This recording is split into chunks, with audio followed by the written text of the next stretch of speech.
románico representa sobre todo la lucha del bien y el mal.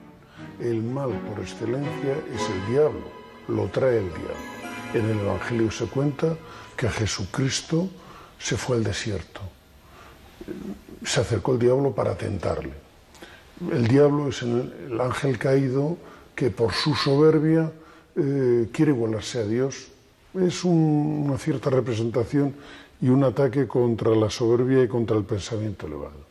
En la representación primera que aparece, la más clara, está en los beatos. Es el rey de los infiernos. Viene del mundo oriental, fundamentalmente de las tentaciones de los anacoretas y los eremitas. San Antonio Abad, por ejemplo. Son los beatos, con sus textos apocalípticos, los que recogen su representación, que posteriormente pasa a los capiteles y a toda la iconografía románica. Contaba Orígenes que cada vicio lleva consigo un demonio con sus colaboradores. En esta miniatura que estaba cosida al Beato de Silo se representa el infierno, y la lujuria y la avaricia son los únicos pecados que aparecen. Lógicamente con ellos hay diablos. Belcebú, señor de las moscas; Radamás, juez de los infiernos en la antigüedad clásica; Átimos con la lujuria y una pareja fornicadora.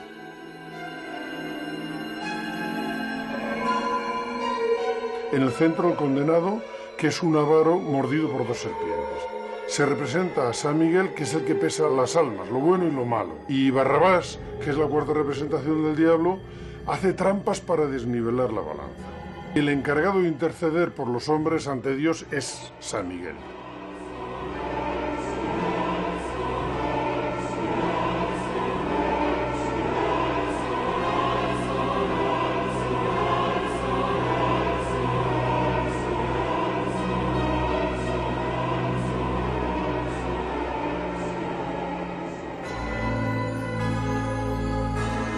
Con antelación a cualquier otro lugar de Europa, en los reinos cristianos de la península, el diablo aparece convertido en monstruo y se representa en multitud de ocasiones. Con el diablo vienen los castigos, que se detallan con cada pecado, como se ve en estos frescos, que son góticos ya, pero que están en una iglesia puramente románica, como es la ermita de Santa Eulalia, en barrio de Santa María.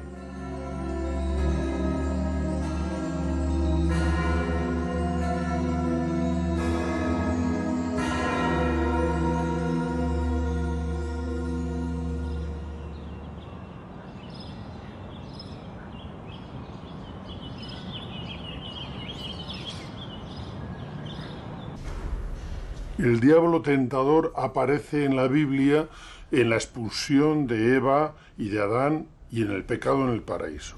Es el triunfo de la serpiente y la representación de la mujer como el símbolo del pecado de la lujuria, también de soberbia. Capiteles como este de la iglesia de San Quirce en Burgos, pinturas como la de San Justo en Segovia, también aparece en Santa Eulalia, barrio Santa María, en Santo Domingo de Soria, en San Vicentejo. También es muy famosa la representación del paraíso en el mapamundi de los beatos. Todos ellos indican la popularidad de este tema en los reinos cristianos de Castilla y León.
En este capitel de Rebolledo de la Torre tenemos una preciosa representación de un marginado, de un pecador, el usurero. Está con la bolsa colgada al cuello y está ya en manos del diablo. El demonio se ha hecho con él porque es un gran pecador.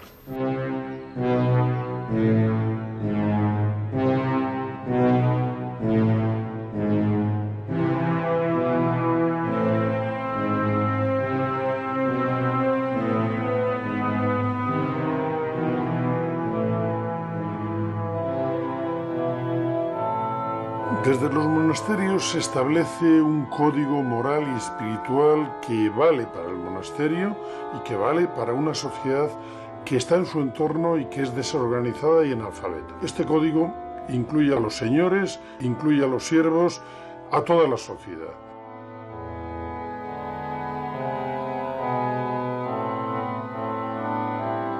Las predicaciones de los monasterios van contra los excesos. Bien es cierto que el comercio es necesario para el avance de las ciudades, pero sin embargo el abuso de los precios y sobre todo el préstamo con usura pone en peligro pues el bienestar de las gentes. Por eso la figura de Judas y la traición, el comercio abusivo, el préstamo abusivo son condenados en los sermones.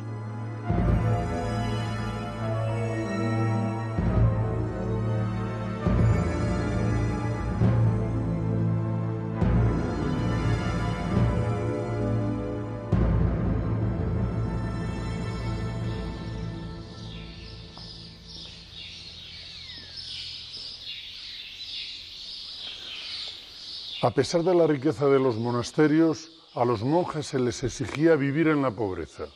Y esta pobreza estaba al servicio de la caridad. Eran los monasterios centros donde se atendía a los pobres en el pobrero o a los enfermos. Por eso, en los sermones y en los capiteles se ataca preferente y frontalmente al usurero, que era una figura que había surgido en las ciudades que prestando el dinero a unos intereses enormes empobrecían al resto de la sociedad.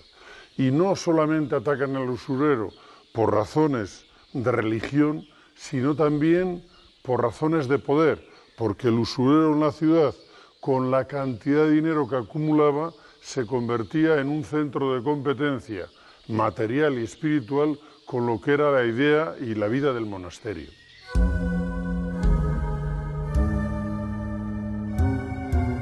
El usurero, al que se representa siempre con una bolsa colgada al cuello, pagará eternamente sus culpas entregando su alma al diablo en infinidad de capiteles, jambas, arquivoltas y miniaturas.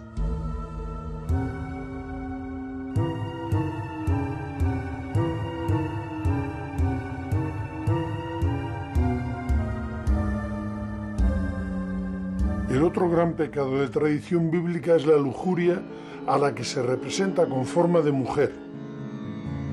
Uno de los 7 ángeles dijo: «Ven, que te voy a enseñar el juicio de la gran prostituta, que está sentada sobre las vastas aguas, con la cual han fornicado los reyes de la tierra y ha emborrachado a sus habitantes con el vino de la lujuria», dice San Juan en el Apocalipsis.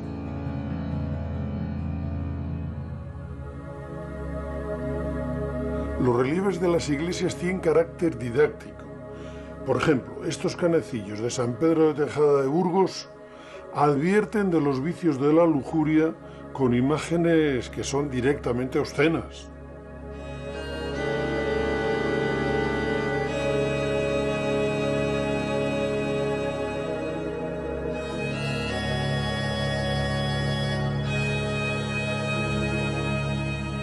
También hay muchas imágenes cargadas de simbolismo bíblico, como esta mujer que está junto a un obispo, tiene el pelo suelto como atributo de seducción y hay 2 culebras que le muerden los pechos, que es un símbolo anterior al cristianismo que aludía a la madre tierra, pero que la Iglesia convierte en algo negativo, la lujuria.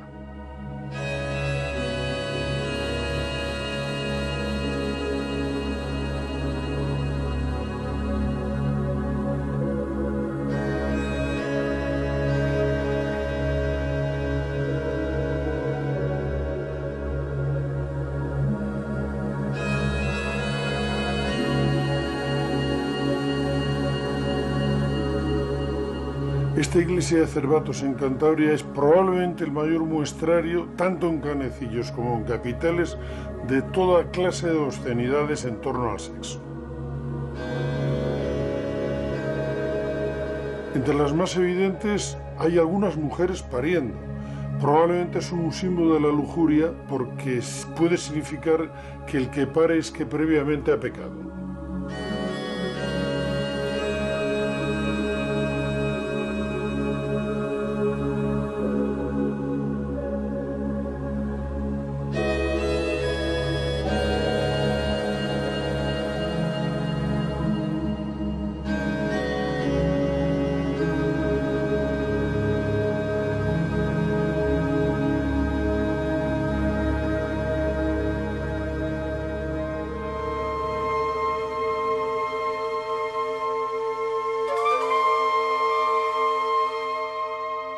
Uno de los ejemplos mejor conservados del símbolo de la lujuria está en la pila bautismal de esta iglesia de Rabanal de las Llantas de Palencia.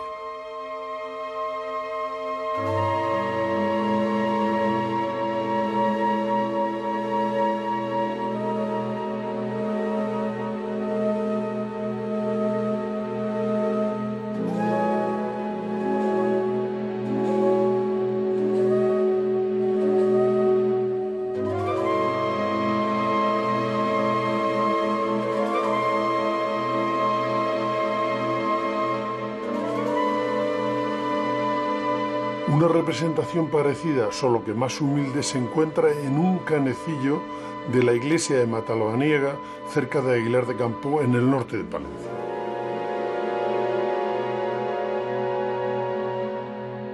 En este canecillo de la iglesia de Sequeras del Fresno hay un coito cuya claridad de representación asusta.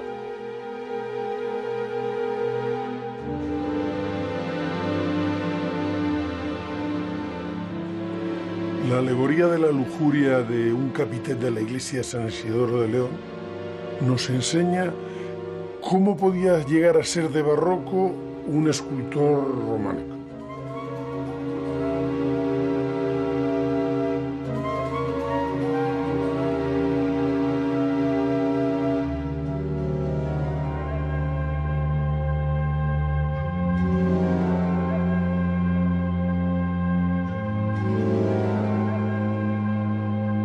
La idea de que todos somos concebidos con pecado se convierte en soporte de mensajes obscenos, como este de la iglesia de Cilla Mayor, donde se identifica a la mujer con la lujuria, incluso en el parto.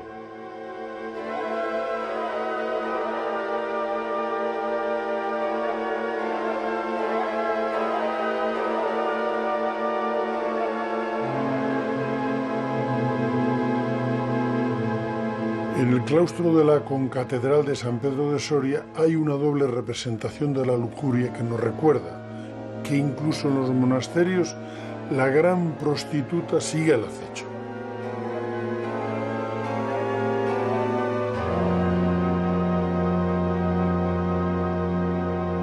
Eva trajo el pecado a este mundo, así que para la mujer solo hay un modelo, o la virginidad, modelo de la Virgen, o la maternidad, pero dentro del matrimonio. Estos son los dos únicos caminos que tiene la mujer para la salvación en la nueva espiritualidad cristiana.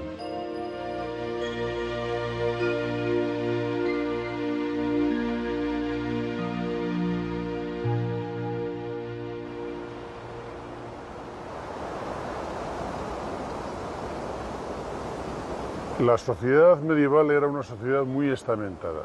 Salvo los religiosos, los guerreros y los nobles, el resto de la población tenía serias dificultades para encontrar un buen acomodo en la sociedad.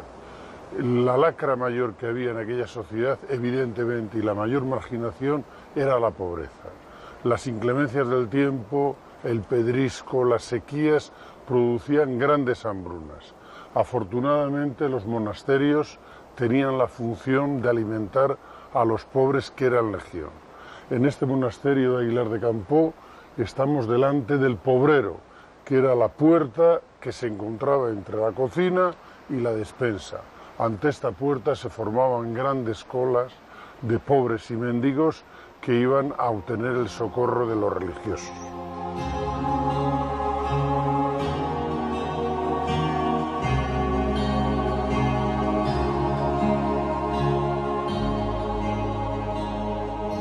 Las clases que dan estabilidad a la sociedad son el clero, los guerreros y los campesinos.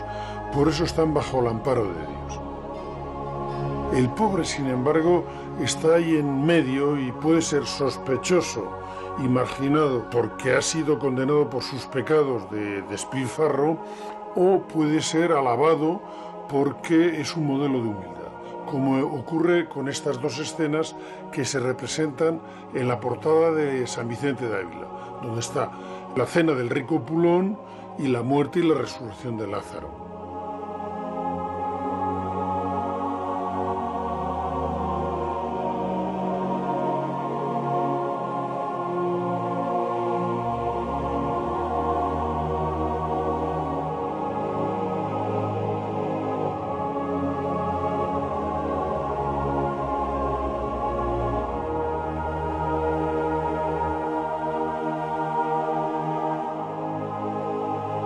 Los grandes marginados en el Evangelio son los enfermos.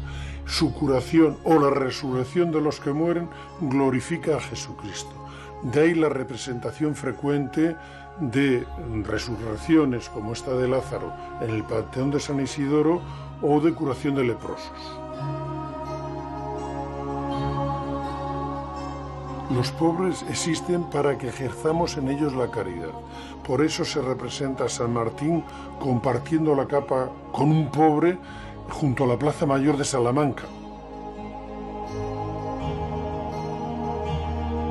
A Jesucristo y a la Madalena les criticaban cuando ella con el cabello le ungía con un perfume carísimo y decían que eso se le podía dar a los pobres.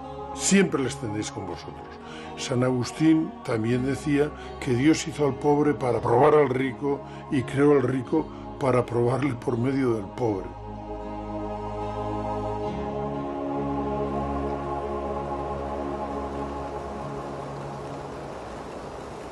El Camino de Santiago da entrada a todo tipo de viajeros y peregrinos. Estos no están arraigados, no están sometidos al nuevo orden, no son productivos, no trabajan y pueden identificarse con los pobres. Pero también tienen como cosa buena que muchos de ellos eran penitentes, y era a través de la penitencia o de la limosna cómo se redimían los pecados.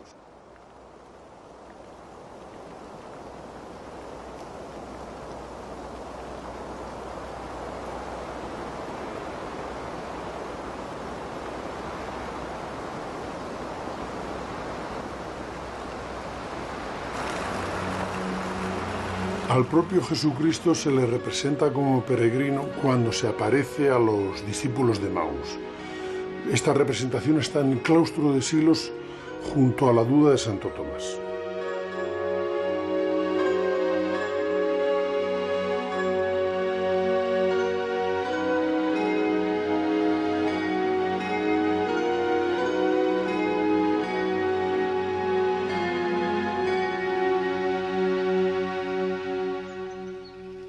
El mismísimo apóstol Santiago es representado como peregrino, lo cual no deja de ser una paradoja. Ocurre en Santa Marta de Tera, donde se le representa con la concha sobre el morral.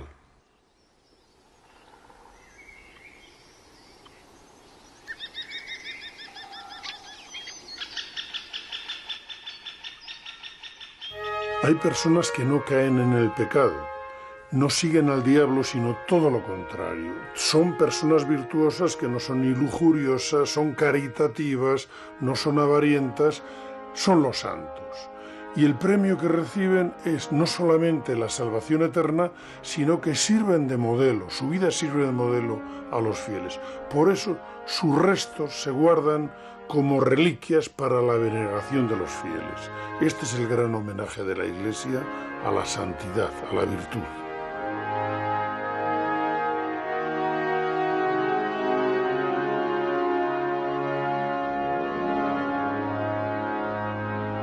Para guardar las reliquias se hacían verdaderas obras de arte en cajas o arquetas, a veces de marfil. La más importante de las que conocemos es la que guardaba los restos de San Isidoro de León, que está chapada en plata y tiene la representación del paraíso.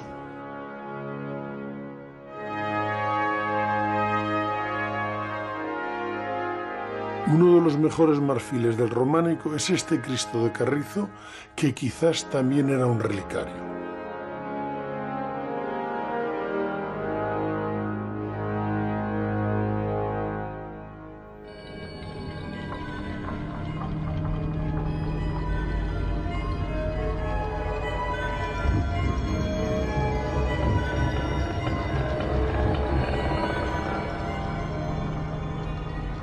El mundo de lo fantástico se desarrolla plenamente en las miniaturas como esta del Arca de Noé del Beato de Fernando I y posteriormente ya pasa desde las miniaturas a la piedra.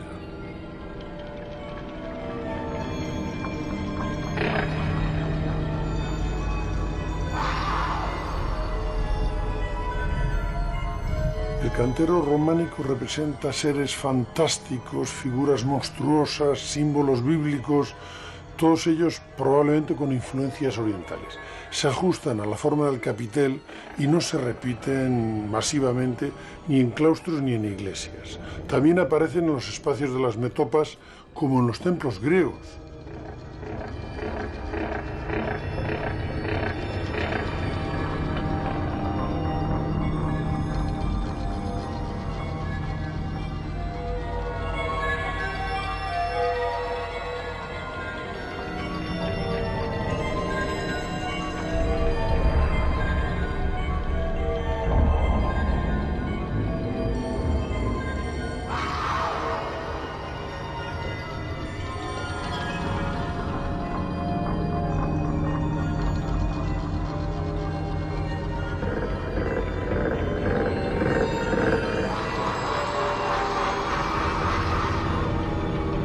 Dentro de las representaciones fantásticas de las portadas románicas, con músicos, escenas bíblicas, no podían faltar representaciones. No son muy abundantes de los extraños, de los marginados, de los seres temibles o de lo desconocido. Y es muy famosa esta representación que hay en la iglesia de Moarbes de la Ojeda de un ser de raza negra en una ménsula que al parecer representa al diablo. Es curioso que tienen que recurrir a lo más alejado, a lo más exótico, para hacer una representación del maligno.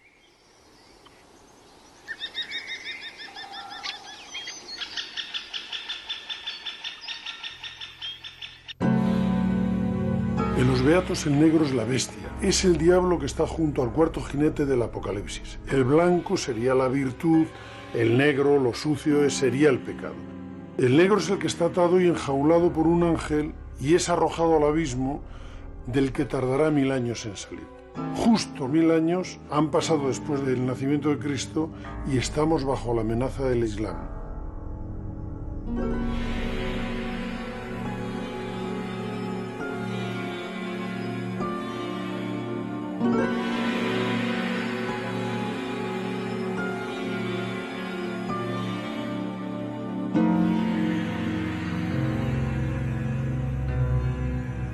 En los frescos de San Isidoro de León se representa a San Martín que dice a un demonio de color oscuro: va de retro, Satanás.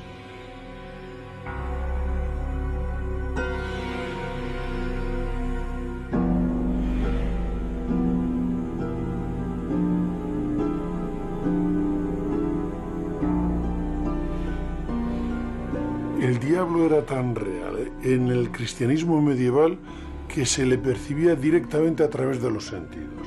Se le podía ver, se le tocaba, se le olía o daba sus diabólicos consejos directamente en la oreja.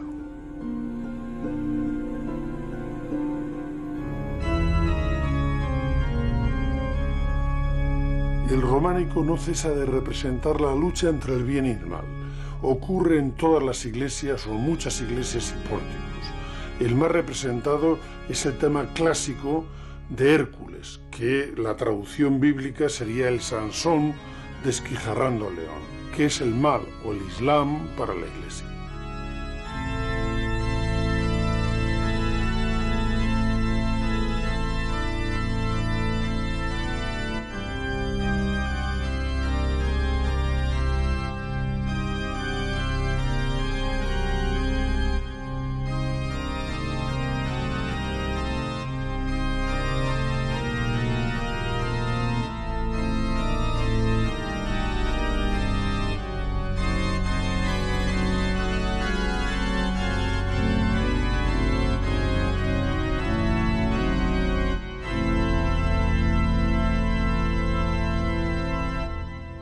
En el mundo fantástico, la representación del bien le corresponde a San Miguel Arcángel por su fidelidad a Dios. A él le encarga el pesaje de las almas. A su lado está el diablo, que está haciendo trampas para llevarse el alma a su molino. Es este papel de mediador entre Dios y las almas el que da la gran importancia que tiene a San Miguel Arcángel en la Iglesia románica. Por eso el tema del pesaje de las almas, con el diablo que está al lado haciendo trampas al lado de la balanza, se repite multitud de veces en las iglesias.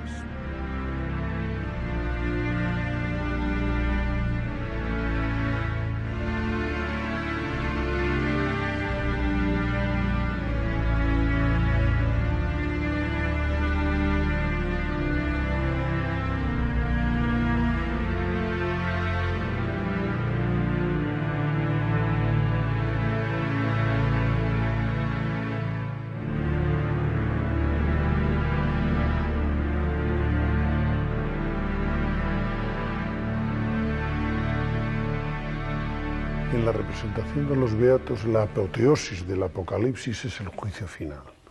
Ahí es la selección definitiva.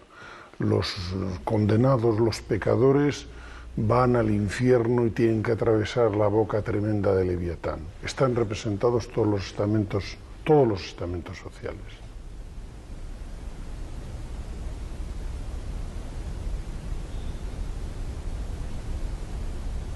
Pero también a muchos les espera la resurrección, la salvación, la llegada a la Jerusalén celeste. Este es el fin de los beatos. Prácticamente ha sido derrotado la bestia, que representa en alguna medida el Islam. A partir de este momento, en el siglo XIII, decae la representación del Apocalipsis. Ya no hay un gran enemigo exterior que derrotar y probablemente el combate y la lucha va a ser contra el enemigo interior, contra las herejías. Pero ya no hay más representaciones ni más copias de los comentarios del Apocalipsis de Beato de Líbano.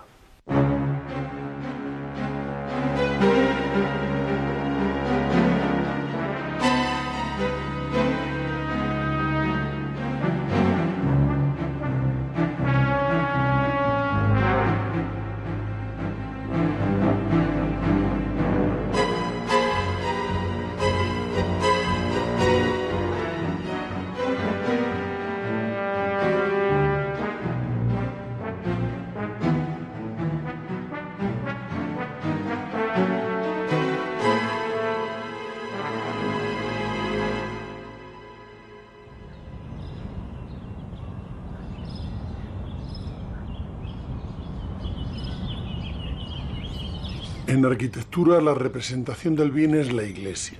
Hemos traído como modelo esta iglesia de San Martín de Fromista, situada en el Camino de Santiago, y que es un modelo de claridad, de proporción y de armonía.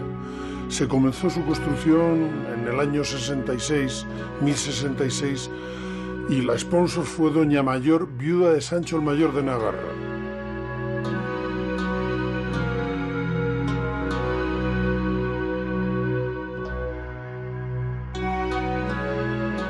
Una de las grandes señas de identidad, quizá la mayor del románico, es esa capacidad que tiene de reinterpretar los aleros clásicos con la cornisa ornamentada, los canecillos figurativos, la decoración en torno a las portadas y ese ir de la decoración de las portadas hasta los ventanales.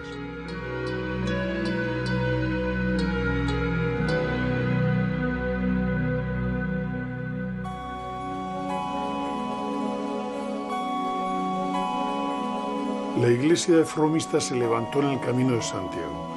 Son evidentes las influencias del románico francés, pero también ha tomado el artista de sepulcros de la proximidad elementos del mundo clásico, y no faltan evidentemente las influencias orientales en la ornamentación vegetal.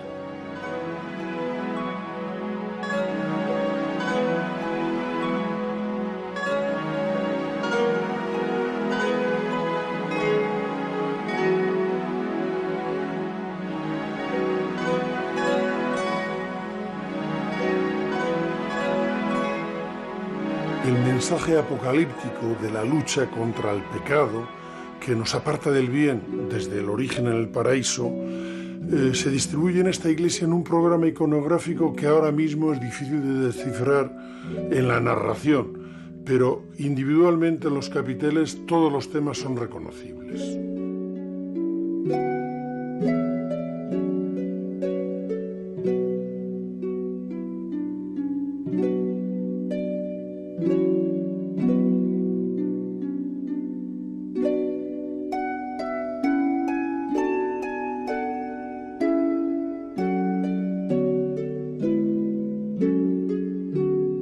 En San Martín de Fromista queda más claro que en ninguna otra parte la verdadera aportación del románico, que es la recuperación de la tradición clásica occidental bajo la unidad de la fe cristiana.